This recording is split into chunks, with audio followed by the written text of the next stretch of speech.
আসসালামু আলাইকুম। আল্লাহ তাআলা আমাদের জন্য কত জায়গায় যে রিজিক রেখেছেন সেটা আমরা কখনো অনুমান করতে পারি না, ধারণা করতে পারি না, আমাদের কল্পনাতেও আসে না। আজকে আমরা গিয়েছিলাম আমাদের ধানের জমিতে সেটা প্রস্তুত করার জন্য। আগামীকাল আমরা এটা পানি দিয়ে দেব এবং ইনশাআল্লাহ তারপর চাষ দিয়ে আমরা ধান এখানে রোপণ করে দেব।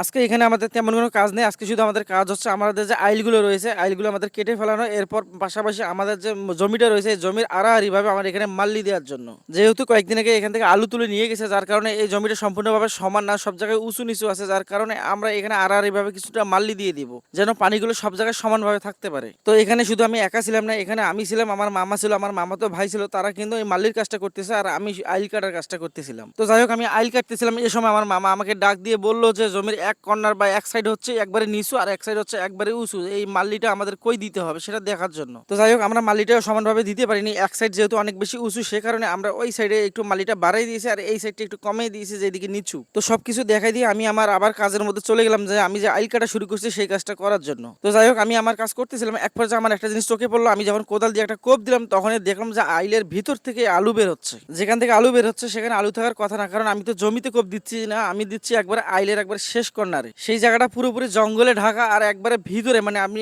যে কোপটা দিয়েছিলাম সেটা অবশ্যই আপনারা দেখতেই পেয়েছেন, আমি একবারে মানে আইলের গা ঘেঁষে এই কোপটা দিয়েছিলাম। তো যাই হোক, এটা হচ্ছে আল্লাহ তাআলার একটা ক্ষুদ্র, যে এখানেও মানুষের রিজিক পর্যন্ত আল্লাহ তাআলা তৈরি করে রেখেছেন। সামান্য এই আইল কেটে আমি সর্বমোট আজকে 5 কেজির মতো আলু পেয়েছি, যেটা আমি একজনকে দিয়ে দিয়েছি। আসলে আল্লাহ তাআলা যে কোথায় কার রিজিক রাখবে সেটা আল্লাহ তাআলাই ভালো জানেন। এই 5 কেজি আলু অনায়াসে একটা পরিবার 2 দিন খেতে পারবে, তাহলে বুঝতেই পারতেছেন যে আল্লাহ তাআলা চাইলে কি না করতে পারে। তো ইনশাআল্লাহ আমাদের ধান রোপণের কাজ আমরা সম্পূর্ণভাবে ভিডিও আকারে দিয়ে দেবো। তো আমাদের জন্য দোয়া করবেন। আসসালামু আলাইকুম ওয়া রাহমাতুল্লাহি ওয়া বারাকাতুহু।